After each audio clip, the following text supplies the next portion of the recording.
Friends, मैंने geography आपको बहुत पढ़ाई है और अभी कभी कभी कोचिंग में आपको ये लगता भी है कि मेरी बहुत अच्छी आवाज़ है। मेरी आवाज़ बहुत अच्छी नहीं है, ठीक है। और आपको ये लगता है कि मैं बहुत अच्छे सॉन्ग गा सकता हूँ, ठीक है। वो भी ठीक नहीं है। बट ऐसे ही एक सॉन्ग थोड़ा बहुत मुझे आता है, वो मैंने आपको कभी नहीं सुनाया है अपनी क्लासों में। तो मैं यहाँ आपको थोड़ा सा यूट्यूब पे, क्योंकि आप मुझे नहीं देख रहे हैं तो मुझे अभी शर्म नहीं आ रही है। वहां आपके सामने होता हूँ तो थोड़ी सी शर्म आ जाती है, तो मैं नहीं गा पाता हूँ। तो बिल्कुल थोड़ा सॉन्ग नहीं आता है मुझे, 2-3 लाइनें हैं। बाकी हम क्या, हमारा वीडियो ही शुरू करेंगे, यानी हमारा जो लेसन है वो ही हम पढ़ेंगे, ठीक है। 2-3 लाइनें आती है बस मुझे, वो मैं सुना रहा हूँ आपको। बाकी तो हम हमारा जो लेसन है इंडियन ज्योग्राफी, उसी को कंप्लीट करेंगे। तो सुनिए जरा, हंसना नहीं है बिल्कुल भी, ध्यान से सुनिए। मेरी राहें तेरे तक हैं, तुझ पे ही तो मेरा हक है। इश्क मेरा तू बेशक है, तुझ पे ही तो मेरा हक है। साथ छोड़ूंगा ना तेरे पीछे आऊंगा, तेरे नाल तकदीरा लिखवाऊंगा। मैं तेरा बन जाऊंगा, मैं तेरा बन जाऊंगा। ला ला ला ला, ला ला ला ला। ओके फ्रेंड्स, ठीक है। तो थोड़ा सा ये प्रयास था, ठीक है। तो हम अभी बात करते हैं हमारा जो इंडिया ज्योग्राफी वाला जो चैप्टर चल रहा था उसी पे।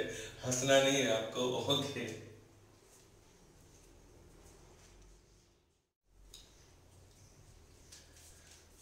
हाँ तो फ्रेंड्स, हम बात करते हैं हमारे राजस्थान सॉरी इंडिया ज्योग्राफी पे जो हमारा लेसन था, उसको हम कंटिन्यू करते हैं। हम पढ़ रहे थे भारत में कृषि, और हमने जाना था कुछ विशेष आर्थिक गतिविधियों के बारे में, कुछ विशेष आर्थिक गतिविधियों के बारे में जाना था।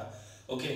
तो आर्थिक गतिविधियों में मैंने वीडियो के लास्ट में कुछ क्वेश्चन पूछे थे। जैसे ये पूछा था कि लेखक को आप कहाँ शामिल करेंगे, और दूसरा ये पूछा था कि मैंने कि जो ब्रेन सर्जरी है, ब्रेन सर्जरी करने वाला है, वो कहाँ होगा, ठीक है। तो मैं आपको ये बताऊं कि हमारा जो लेखक है, लेखक देखो, लेखक जब भी करता है वो शोध करता है अपने मस्तिष्क में, है ना। ऐसे लेखक वो नहीं होगा कि बस सीधा मन में आया कुछ भी और ऐसे लिख दिया। लेखक शोध के माध्यम से अपने लेखन कार्य को पुष्ट करता है, ठीक है। और वैसे ही जो डॉक्टर है, डॉक्टर एक सामान्य फ्लू का जो इलाज करता है, वो तो क्या है, एक सामान्य डॉक्टर है, चिकित्सक है, तो वो तृतीय क्षेत्र में आता है। बट अगर उसने विशेषज्ञता हासिल की है, विशेषज्ञता का कहने का अर्थ है कि वो यदि ब्रेन सर्जरी कर रहा है तो, या और भी कोई जो कैंसर स्पेशलिस्ट है, तो वो किस में आते हैं, विशेषज्ञ में आते हैं। और विशेषज्ञ कौन होते हैं, पंचम क्रियाकलाप के अंतर्गत काउंट किए जाते हैं, ठीक है। अब आगे हम बात करते हैं हमारा जो लेसन है उस लेसन के ऊपर। तो जो हमारा लेसन था जो इंडियन ज्योग्राफी पे, तो उस लेसन को देखो हम कंटिन्यू आगे बढ़ाते हैं। और भारत में कृषि के प्रकार, भारत में कृषि के प्रकार हम पढ़ते हैं। तो सबसे पहले कृषि के प्रकारों में हम बात करते हैं जल उपलब्धता के आधार पर, जल उपलब्धता के आधार पर, ठीक है। जल उपलब्धता के आधार पर अगर हम बात करते हैं कृषि के प्रकारों में, तो सामान्यतः कृषि का एक प्रकार होता है शुष्क, एक प्रकार होता है आर्द्र, एक प्रकार होता है तर, और एक प्रकार होता है सिंचित, ठीक है। ये प्रकार होते हैं शुष्क, आर्द्र, तर और सिंचित। फ्रेंड्स, तो अगर हम बात करते हैं शुष्क, आर्द्र, तर और सिंचित की, तो शुष्क जो कृषि है ये उन प्रदेशों में होती है, शुष्क कृषि ये उन प्रदेशों में होती है जहां 50 सेंटीमीटर से कम वर्षा होती है। यानी 50 सेमी या इससे कम बारिश होती है, इसको हम क्या कहेंगे, शुष्क कृषि कहते हैं। ठीक है, ये ध्यान रखना है। अब अगर शुष्क कृषि पर आते हैं तो राजस्थान और भारत की दोनों की हम कंबाइंड बात करते हैं। राजस्थान का यहाँ हम मैप, इंडिया का मैप बना लेते हैं, उसमें राजस्थान ऑटोमेटिक आ ही जाएगा, आप जानती हैं। तो ये हमारा भारत हो गया।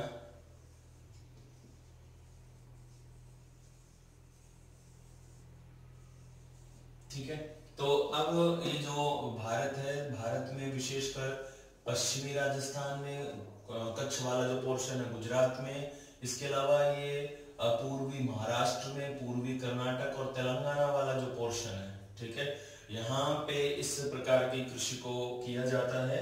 कारण है इस प्रकार की कृषि को करने का, क्योंकि यहाँ पर वर्षा का जो औसत है वो 50 सेंटीमीटर से कम रहता है।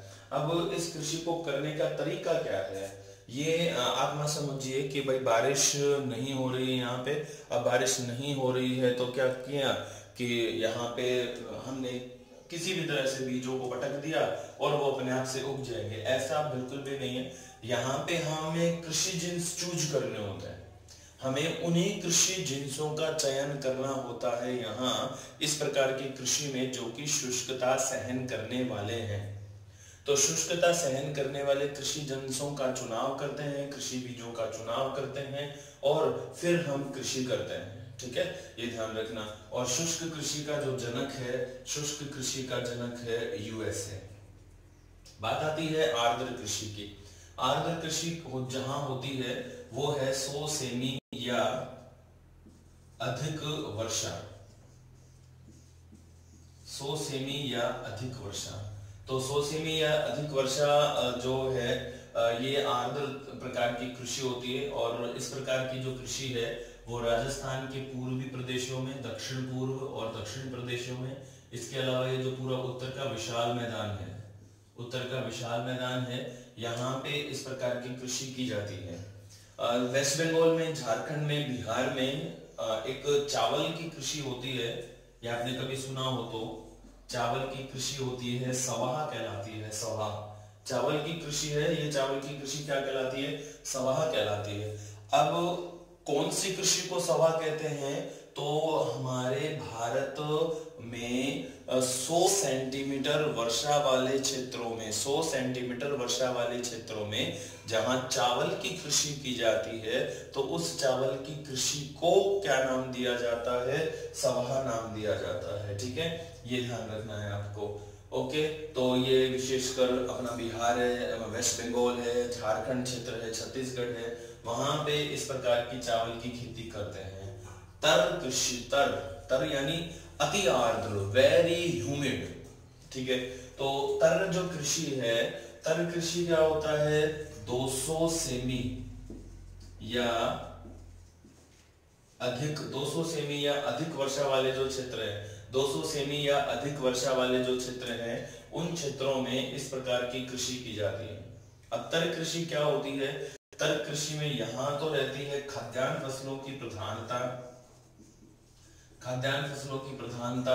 और ये जो तर प्रदेश है, तर प्रदेश, इन तर प्रदेशों में रहती है व्यापारिक कृषि की प्रधानता, व्यापारिक कृषि की प्रधानता रहती है। ठीक है, ध्यान रखना है। अब देखो उत्तर प्रदेश ये है हमारे पश्चिमी घाट, ठीक है, अधिकांश उत्तर पूर्वी राज्य, मेघालय, असम है, अरुणाचल प्रदेश है, ठीक है, इन प्रदेशों में ये जो असम के ढाल हैं, यहाँ पर भी ये जो तर कृषि है वो कृषि की जाती है। मुख्य जो फसलें हैं इस तर कृषि में हम लेते हैं इस पश्चिमी घाट पर्वतमाला पर। पश्चिमी घाट पर्वतमाला पर नारियल है, ताड़ है, बांस है, बेंत है, कहवा है, ठीक है, रबड़ है। ये इस प्रकार की कृषि हम 200 सेंटीमीटर से अधिक वर्षा वाले भागों में लेते हैं। ठीक है, ये ध्यान रखना। उसके बाद कृषि का एक प्रकार होता है सिंचित, कृषि का एक प्रकार होता है सिंचित। और सिंचित कृषि को हम क्या कहते हैं, सिंचित कृषि जो होती है वो ऐसा होता है कि इसमें वर्षा का तो कोई रोल ही नहीं है, आप जानते हैं। ठीक है, वर्षा का जब कोई रोल नहीं होता है तो सिंचाई के साधनों को पहले डेवलप करना होता है, सिंचाई के साधनों को पहले डेवलप करना होता है, और डेवलप किए जाने के पश्चात, डेवलप करने के पश्चात हम कृषि कार्य करते हैं। ठीक है ना, ये सीधा एक फैक्ट है। अब सिंचित कृषि का जो जनक है वो चीन है। सिंचित कृषि का जनक कौन है? चीन है। ठीक है, ये ध्यान रखना है आपको। अब भारत में सिंचित कृषि, तो भारत में जो नहरी सिंचित प्रदेश है, विशेषकर पंजाब है, हरियाणा है, उत्तरी राजस्थान है, पश्चिमी उत्तर प्रदेश है, ये सिंचित कृषि में अग्रणी है। ठीक है, ये ध्यान रखना। तो जल उपलब्धता के आधार पर ये कृषि का एक प्रकार होता है। ठीक है, कृषि के अन्य जो प्रकार हैं उनमें, कृषि के अन्य जो प्रकार हैं उनमें और कौन आते हैं? उनमें आता है भूमि उपलब्धता के आधार पर।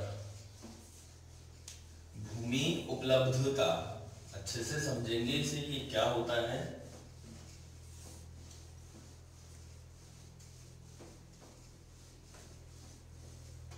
ठीक है, भूमि उपलब्धता के आधार पर मतलब आपके पास कितनी भूमि उपलब्ध है उसके अकॉर्डिंग जो कृषि कार्य होता है उसकी हम बात कर रहे हैं। ठीक है, तो भूमि उपलब्धता के आधार पर, के आधार पर कृषि के प्रकार, भूमि उपलब्धता के आधार पर कृषि के प्रकार। तो भूमि उपलब्धता के आधार पर दो ही प्रकार होते हैं, एक होती है गहन और एक होती है विस्तीर्ण। विस्तीर्ण, गहन और विस्तीर्ण। ठीक है, ये दो प्रकार होते हैं कृषि में, किसके आधार पर? भूमि उपलब्धता के आधार पर। ओके, अब हम बात करते हैं गहन पर। तो गहन जो कृषि होती है, बिल्कुल सीधी सी बात है गहन पर कि सीमित भूमि, सीमित भूमि, भूमि कौन सी भूमि? कृषि भूमि। कृषि भूमि क्या रहती है? सीमित होती है। ठीक है, साथ ही सीमित कृषि भूमि पर अधिकतम खाद्यान्न उत्पादन के साथ, अधिकतम उत्पादन, और वो भी उत्पादन भी विशेष क्यों? विशेष कौन सा? खाद्यान्न। तो अधिकतम उत्पादन वो भी विशेषकर खाद्यान्न उत्पादन के साथ गहन कृषि की जाती है, सीमित भूमि होती है। अब इस सीमित भूमि पर जनसंख्या दबाव अधिक होता है। सीमित भूमि पर जनसंख्या दबाव क्या होता है? अधिक होता है, और अधिक जनसंख्या दबाव के साथ, अधिक जनसंख्या दबाव के साथ जो कृषि की जाती है, इस प्रकार की जो कृषि होती है उसको हम गहन कृषि कहते हैं। अब यहाँ पे खाद्यान्न उत्पादन की प्रधानता इसलिए रहती है कारण क्योंकि यहाँ पे जनसंख्या का दबाव अधिक है, तो पहले पेट भरना जरूरी है। चाय की तो हम टाल कर सकते हैं, टाल समझते हो ना, टालना, मगर चलिए यार मेरे से नहीं होगा वो वाला टालना। ठीक है, तो ये तो हो गया गहन। अब एक होता है विस्तीर्ण कृषि। ठीक है, विस्तीर्ण कृषि की बात करते हैं। तो विस्तीर्ण कृषि में क्या होता है? विस्तृत कृषि भूमि होती है, विस्तृत कृषि भूमि। ठीक है, तो विस्तृत कृषि भूमि, और होता है जनसंख्या दबाव न्यून, जनसंख्या दबाव न्यून। तो ऐसे जो प्रदेश होते हैं वहां पे व्यापारिक फसलों की प्रधानता के साथ, व्यापारिक फसलों की प्रधानता, व्यापारिक फसलों की प्रधानता के साथ जो कृषि का प्रकार अपनाया जाता है उसे कहते हैं विस्तीर्ण कृषि। ठीक है, ये ध्यान रखेंगे आप। ओके, तो कृषि उपलब्धता के आधार पर, कृषि क्या, भूमि उपलब्धता के आधार पर कृषि के दो प्रकार हो गए, एक गहन और एक विस्तीर्ण। ठीक है, ये ध्यान में रखना। अब आप जरा फटाफट से मुझे ये बता दें कि अपना भारत तो किसमें आता है, और भारत के अलावा और कौन से देश हैं? एग्जाम्पल के लिए मैं हिंट नहीं देना चाह रहा था, एक्चुअल में मिल गया है, लेकिन आप मुझे ये बताइए कि हमारा जो भारत है इनमें से, दोनों में से किस में आता है? अगर आप सोच रहे हैं कि गहन में आता है तो आप बिल्कुल सही सोचते हैं। हमारा जो भारत है गहन कृषि में ही संबंधित है ना। कारण है क्योंकि हमारे यहाँ कृषि जोत का आकार कम है। कृषि जोत समझते हो? कृषि जोत का अर्थ होता है कल्टीवेटेड लैंड, जोता गया क्षेत्र, कल्टीवेटेड लैंड। तो कृषि जोत का आकार क्या है, हमारे भारत में कम है। अभी अगर हम बात करें कृषि गणना 2015-16, कृषि गणना 2015-16 की बात करें तो भारत में कृषि जोत का औसत आकार घटकर 1.08 हेक्टेयर ही रह गया है, 1.08 हेक्टेयर ही रह गया है। और इससे पहले अगर हम बात करते हैं 2010 और 11 में की कृषि गणना की तो ये था 1.15 हेक्टेयर, 1.15 हेक्टेयर था, ये ध्यान रखना। ये जो कृषि गणना होती है, आप सोच रहे होंगे कि यार चल रहा 2019-20 है और हम पढ़ रहे 2015-16 की, तो ये ध्यान रखना ये कृषि गणना जो होती है ये प्रत्येक 5 वर्ष के अंतराल पर होती है, प्रत्येक 5 वर्ष के अंतराल पर होती है, ठीक है। तो अभी जो होगी 2020-21 में होगी, ठीक है। आगे आने जो समय होगा वहां 2020 चल रहा है, बट काउंटिंग आगे 21 तक कंप्लीट होंगी, है ना। तो ये आपको ध्यान में रखना है, ओके। तो ये हमारा भारत हो गया गहन में। अब आप मुझे ये बताइए कि हम विस्तीर्ण में कौन सा देश सबसे बेस्ट एग्जांपल बनता है, क्योंकि आप जब रीड सेकंड लेवल की हम बात करते हो तो उसमें तो वर्ल्ड ज्योग्राफी में भी कृषि है ना। वर्ल्ड ज्योग्राफी में भी कृषि संसाधन वाली जो यूनिट है वो पूरी वर्ल्ड ज्योग्राफी से संबंधित है। उसमें कृषि भी है, उसमें आपके खनिज संसाधन भी हैं, आपके ऊर्जा संसाधन भी हैं, बहुत सारा है वर्ल्ड ज्योग्राफी में आपके, ठीक है। तो इस विस्तीर्ण कृषि के अंतर्गत एक देश का हम सबसे बेस्ट एग्जांपल दे सकते हैं कनाडा। कनाडा है, ऑस्ट्रेलिया है, रशिया है, ये विस्तीर्ण कृषि के अंतर्गत आते हैं, ठीक है। ये ध्यान रखना, ओके। एक ये दूसरी बात हो गई है हमारी भूमि उपलब्धता के आधार पर कृषि के प्रकार। आगे हम चलते हैं, आगे हम बात करते हैं कृषि के जो अन्य प्रकार हैं उन पर। एक भारत में हम ना फसलों का स्थानीय प्रारूप जानते हैं एक बार, वो हम ऐसे कहते हैं कि मौसम के अनुरूप कृषि के प्रकार।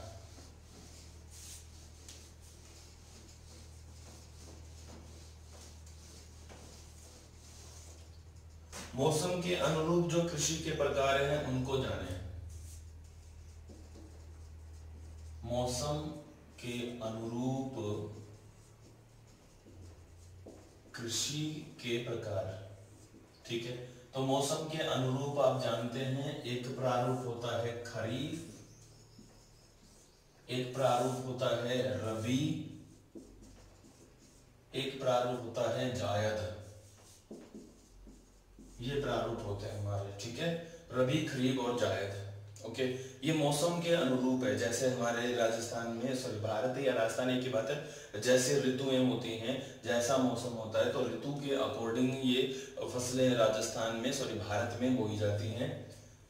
खरीफ जो फसल होती है ये बोई जाती है जून जुलाई में, यानी ये वर्षाकालीन फसल है, वर्षाकालीन फसल है, जून जुलाई में बोई जाती है और इसे सितंबर अक्टूबर में काट लिया जाता है,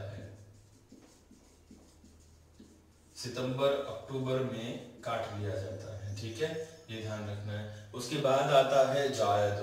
जायद से पहले हम रबी को जाने तो ज्यादा बेहतर है, क्योंकि सितंबर अक्टूबर में जहां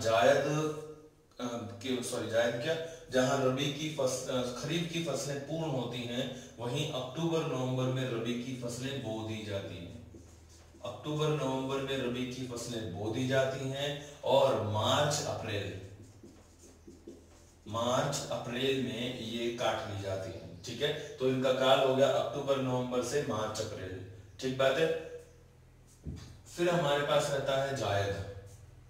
जायद की हम बात करते हैं तो देखो ये जो समय है मार्च अप्रैल से जून जुलाई, ये वाला जो समय है, ठीक है, मार्च अप्रैल से जून जुलाई,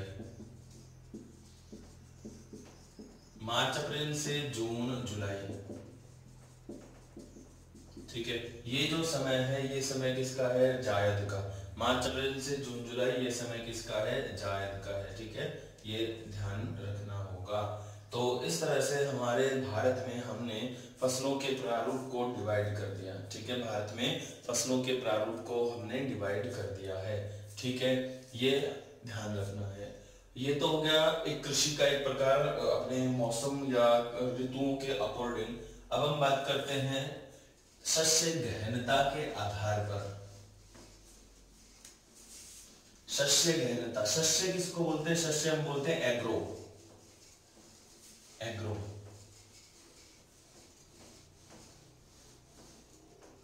आपने सुना हो कभी कृषि, सुना है क्या? कृषि, है ना? आपने सुना है क्या? आपने में से बहुतों ने की भी होगी ये कृषि। तो कृषि को हम इंग्लिश में बहुत बार ये वर्ड समझ लेते हैं, ठीक है, एग्रीकल्चर। ये नहीं होता है ना? कृषि क्या होता है? कृषि इंग्लिश में होती है फार्मिंग। फार्मिंग। फिर एग्रीकल्चर क्या है?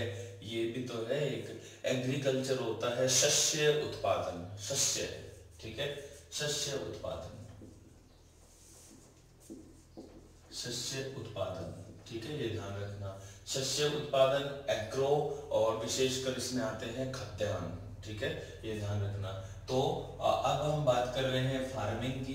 तो एक टाइप होता है और जो होता है कृषि के प्रकार में इस शस्य उत्पादन के आधार पर, शस्य उत्पादन के आधार पर, और शस्य उत्पादन के आधार पर कृषि के दो ही प्रकार होते हैं, ठीक है। और एक होता है खरीफ और एक होता है रबी। रबी, ठीक है, ये ध्यान रखना है। अब खरीफ और रबी शस्य उत्पादन के आधार पर हमारे भारत में दो प्रकार की होती है, और भी हैं, हम उनकी भी बात करेंगे। पहले हम जान लें भारत में शस्य उत्पादन के आधार पर। तो भारत में शस्य उत्पादन के आधार पर होती है खरीफ और रबी, और शस्य उत्पादन के आधार पर खरीफ और रबी जो प्रारूप होता है इसको हम कहते हैं द्विफसली प्रारूप। द्विफसली प्रारूप कहते हैं इसको, है ना, ये ध्यान रखना। क्या कहलाता है ये? द्विफसली प्रारूप। ओके, अब ये जो द्विफसली प्रारूप है ये होता है मानसूनी प्रदेशों में। मानसूनी प्रदेशों में, ठीक है, ये ध्यान रखना। मानसूनी प्रदेशों में खरीफ जो है वो आते मानसून की फसल है, आते हुए मानसून की, या हम कहते हैं इसको वर्षाकालीन। वर्षाकालीन या आते हुए मानसून की। रबी की जो फसल है, रबी की फसल है लौटते मानसून की। लौटते मानसून की रबी की फसल है लौटते मानसून की, और खरीफ की फसल है आते हुए मानसून की, ठीक है, ये ध्यान रखना आपको। अब अपना जो खरीफ है और रबी है, तो खरीफ आता हुआ मानसून आता कब है हमारे यहाँ? जून जुलाई में। तो ये जो फसल है बोई जाती है जून जुलाई से सितंबर अक्टूबर, जस्ट अभी अपन ने जाना था इसको। और ये लौटते मानसून की है, तो ये लौटते मानसून की जो है अक्टूबर नवंबर में बोई जाती है और मार्च अप्रैल में काट ली जाती है। अब शस्य गहनता के आधार पर एक फसल प्रारूप होता है एक फसली, एक फसली, द्विफसली, और एक नेक्स्ट प्रारूप होता है बहुफसली। बहुफसली, ये तीन प्रकार के प्रारूप होते हैं, एक फसली, बहुफसली और एक फसली, द्विफसली और बहुफसली।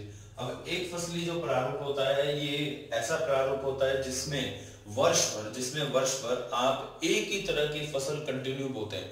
वर्ष भर एक ही तरह की जो फसल होती है वो आप क्या करते हैं? कंटिन्यू बोते रहते हैं, ठीक है। एग्जाम्पल अगर हम ले एग्जाम्पल हम सबसे बेस्ट लेते हैं क्यूबा जो है ना, ये क्यूबा वर्ष भर गन्ने का उत्पादन करता है, वर्ष भर गन्ना, ठीक है। ऐसे ही हमारे भारत में वेस्ट बंगाल में एक फसली कार्यक्रम के अंतर्गत पूरे वर्ष भर चावल उत्पादन किया जाता है। जब हम चावल यानी फसलों के प्रकार जब हम पढ़ेंगे, फसलों को हम देखेंगे, विशेष जो भारत की फसलें हैं जब उनको जानेंगे तो उसमें हम पढ़ेंगे कि वेस्ट बंगाल में चावल की जो फसलें ली जाती हैं उनमें होता है ओस, अमन, बोरो, ठीक है, जानेंगे हम इनको ये क्या होती है लेकिन फसलों में। ओके, तो ये तो हो गया एक फसली। द्विफसली हमने जान लिया है। बहुफसली क्या होता है? बहुफसली ये क्या होता है? ये सिंचित प्रदेशों में अपनाई जाने वाली कृषि का टाइप है, सिंचित प्रदेशों में, ठीक है। अब सिंचित प्रदेशों में अपनाई जाने वाली फसल का टाइप है ये। क्या होता है कि हम कृषि में क्या अपनाते हैं, मतलब कृषि में जेनेटिक मॉडिफाई कृषि जिन्सों को अपनाते हैं, और वे कृषि जिन्स कभी भी उत्पादन देने के लिए रेडी रहते हैं। ऐसा नहीं होता कि उनको एक आप फसल या ऋतु विशेष में ही बोएंगे, वो कभी भी उत्पादन देने के लिए रेडी रहते हैं। ठीक है, ये ध्यान रखना। तो इस प्रकार का जो कार्यक्रम होता है उसको हम बहुफसली कार्यक्रम कहते हैं। एग्जाम्पल विशेषकर हॉर्टिकल्चर, जो अपना बागवानी होता है उसमें इस बहुफसली को अपनाया जाता है। जैसे आप खीरा ले लो, खीरा देशी जो हमारे एक्चुअल में लोकल जो हैं वो उगते एक ऋतु विशेष में ही आते हैं, लेकिन जिनको हम चाइनीज खीरा कहते हैं वो ऐसा नहीं है कि चाइना से आए हैं, खेती हमारे यहीं होती है, लेकिन जो कृषि जीन्स है वो जेनेटिक मॉडिफाई कृषि जीन्स है, और वो जो जेनेटिक मॉडिफाई कृषि जीन्स है वो आप कभी भी उसका उत्पादन कर सकते हैं। ठीक है, तो इस प्रकार का जो कार्यक्रम होता है उसको बहुफसली कहते हैं। कभी भी कोई भी फसल किसी भी ऋतु में उगाई जा सकती है, ये बहुफसली कहलाता है। और इसका सबसे बेस्ट एग्जांपल है चीन। ठीक है, चीन देखो आप यार, सभी हर तरह का खाद्यान्न उत्पादन में अग्रणी है। ये ने बहुफसली का जनक चीन है, सिंचित कृषि का जनक चीन है, फिर भी वो चमगादड़ खाते हैं यार, है ना। समझ में नहीं आता नहीं बात, पता नहीं क्या है, उनको गेहूं चावल खाने नहीं आते हैं या उनसे चबते नहीं है, खाए नहीं जाते, जो भी है समझ से बाहर है। ठीक है, तो ये कृषि का एक प्रकार है, और ये था शस्य गहनता के आधार पर। ठीक है, शस्य गहनता के आधार पर कृषि का प्रकार हो गया। आगे जो कृषि के प्रकार हैं हम उनकी बात करते हैं।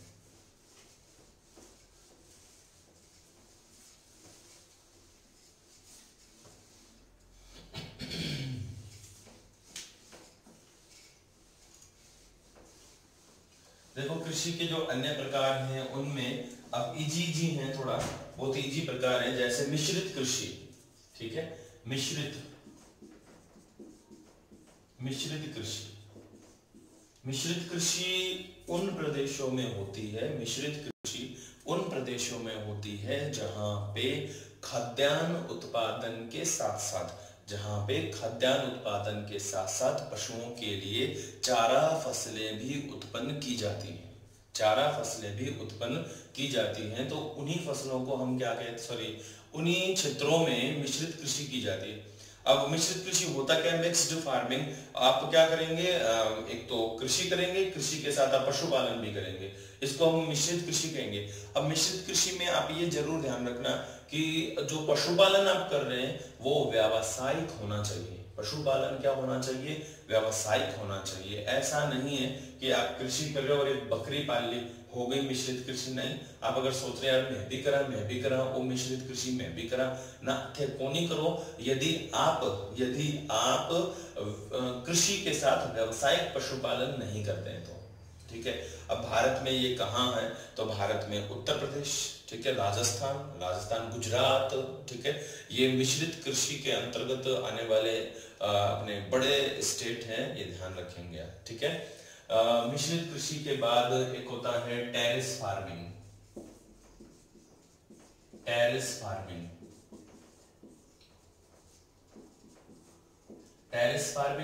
फार्मिंग के को हम और क्या कहते हैं, इसको हम सीढ़ीनुमा कृषि कहते हैं। सीढ़ीनुमा टेरेस फार्मिंग हो गया, सीढ़ीनुमा हो गया। ठीक है, इसके अलावा इसको हम और एक नाम दे देते हैं टेरेस फार्मिंग को, हम इसको पट्टीदार भी कहते हैं, पट्टीदार। इसको समोच्च रेखीय जुताई भी कहा जाता है, समोच्च रेखीय जुताई भी हम इसे कहते हैं। पट्टीदार, टेरेस फार्मिंग, सीढ़ीनुमा, समोच्च रेखीय जुताई, ये सभी क्या हैं, इस मिश्रित कृषि इस कृषि के प्रकार हैं। अब ये होती कहाँ है, ये होती है पर्वतीय ढालों पर मृदा अपरदन को रोकने के लिए ये कृषि की जाती है। अब कृषि में किस तरह से जुताई की जाती है, एक सिंपल से मेथड में हम सीखते हैं। मान लो ये हमारा क्या है, एक ढलवां क्षेत्र, ढाल है, तो इस ढाल के विपरीत दाएं से बाएं, ये ढाल है, ढाल के विपरीत दाएं से बाएं हम जुताई करते हैं, और दाएं से बाएं जुताई करने के पश्चात जो कृषि होती है इस प्रकार का पैटर्न करके, इसी को हम सीढ़ीनुमा कहते हैं। ये जो कृषि है ये ट्रांसवर्स है, ढाल ढाल के समकोण पर हम इसको ट्रांसवर्स कहते हैं, ट्रांसवर्स, ठीक है, इंग्लिश में ट्रांसवर्स। ये ढाल के अनुरूप ना होके ढाल के ट्रांसवर्स यानी ढाल के समकोण पर की जाने वाली कृषि होती है, ठीक है, ये ध्यान रखना है। ओके, अब ऐसा नहीं है कि ये भारत में किसी विशेष स्थान पर, ये सभी जगह जहां कहीं भी पर्वतीय ढाल हैं, जहां कहीं भी पर्वतीय ढाल हैं, उन पर्वतीय ढालों पर ये कृषि, चाहे वो अरावली हो, चाहे विंध्याचल है, सतपुड़ा है, चाहे हिमालय जोन है, चाहे पश्चिमी घाट है, समस्त स्थानों पर ये टेरेस फार्मिंग, सीढ़ीनुमा कृषि की जाती है, ठीक है, ये ध्यान रखना है आपको। ओके, ये हो गया हमारा कृषि का एक प्रकार जिसको हम कहते हैं सीढ़ीनुमा, ठीक है, ये ध्यान रखना है आपको। कृषि का एक अन्य प्रकार होता है और काफी इंपॉर्टेंट है, एग्जाम्पल मतलब ऐसा समझे कि क्वेश्चन बहुत अच्छा आता है, आया हुआ भी है, ऑर्गेनिक कृषि, सीटेट में पूछा हुआ है। ऑर्गेनिक कृषि, ऑर्गेनिक कृषि क्या होता है, ठीक है, ऑर्गेनिक कृषि हम कहते हैं ऐसा समझो रासायनिक खादों से मुक्त, रासायनिक खादों से मुक्त जो कृषि होती है उसी को हम ऑर्गेनिक कृषि कहते हैं। अब ऐसा है कि ऑर्गेनिक कृषि को महत्व देने की जरूरत है, आप जानते हैं क्यों? क्योंकि जरूरत से ज्यादा रासायनिक कीटनाशकों के प्रयोग की वजह से कैंसर जैसी समस्याएं उत्पन्न होने लगी हैं, तो अब ऑर्गेनिक कृषि को महत्व दिया जा रहा है। अब ऐसे क्वेश्चन आता है कि भारत का पहला ऑर्गेनिक स्टेट कौन है? तो भारत का पहला ऑर्गेनिक स्टेट है सिक्किम, ठीक है, ये ध्यान रखना है। ओके, अब ऐसा पूछ लेते हैं कि कई बार कि भारत में सबसे ज्यादा ऑर्गेनिक कृषि का क्षेत्र किस राज्य में है? तो मध्य प्रदेश में, ठीक है, मध्य प्रदेश और उसके बाद महाराष्ट्र और फिर राजस्थान, इनमें ऑर्गेनिक कृषि का सर्वाधिक क्षेत्र रहता है। राजस्थान भी पीछे नहीं है, ये ध्यान रखना। इसके अलावा राजस्थान से एक बात जुड़ी हुई है, राजस्थान के झालावाड़ में, राजस्थान के झालावाड़ में excellence centre for organic farming develop किया गया है, ठीक है, excellence centre for organic farming develop किया गया है, जो कि झालावाड़ में है और वो भारत का पहला एक्सीलेंस सेंटर है जो कि ऑर्गेनिक कृषि से संबंधित है, ठीक है। अब हमारे पास कृषि के अन्य जो प्रकार है उनमें एक रहता है बागवानी, ठीक है, बागवानी कृषि हॉर्टिकल्चर को बोलते हैं। हॉर्टिकल्चर क्या हो गया? हॉर्टिकल्चर फल फूल सब्जी का उत्पादन, ये हॉर्टिकल्चर है, ठीक है। तो बागवानी कृषि को महत्व देने के लिए वर्ष 2012 को भारत सरकार ने राष्ट्रीय बागवानी वर्ष के रूप में मनाया था। एक और बात है, हमारे भारत में एक संस्थान है केंद्रीय शुष्क बागवानी अनुसंधान केंद्र। तो केंद्रीय शुष्क बागवानी अनुसंधान केंद्र ये बीकानेर में है, ठीक है, ये ध्यान रखना। अभी केंद्रीय शुष्क बागवानी अनुसंधान केंद्र क्या करता है? ये बागवानी अनुसंधान केंद्र शुष्क क्षेत्रों में, बीकानेर में है, राजस्थान में, ध्यान रखना, तो शुष्क क्षेत्रों में बागवानी फसलों के उत्पादन पर बल देता है, ठीक है, ये ध्यान रखना है आपको। ये हो गया हमारा केंद्रीय शुष्क बागवानी अनुसंधान केंद्र बीकानेर।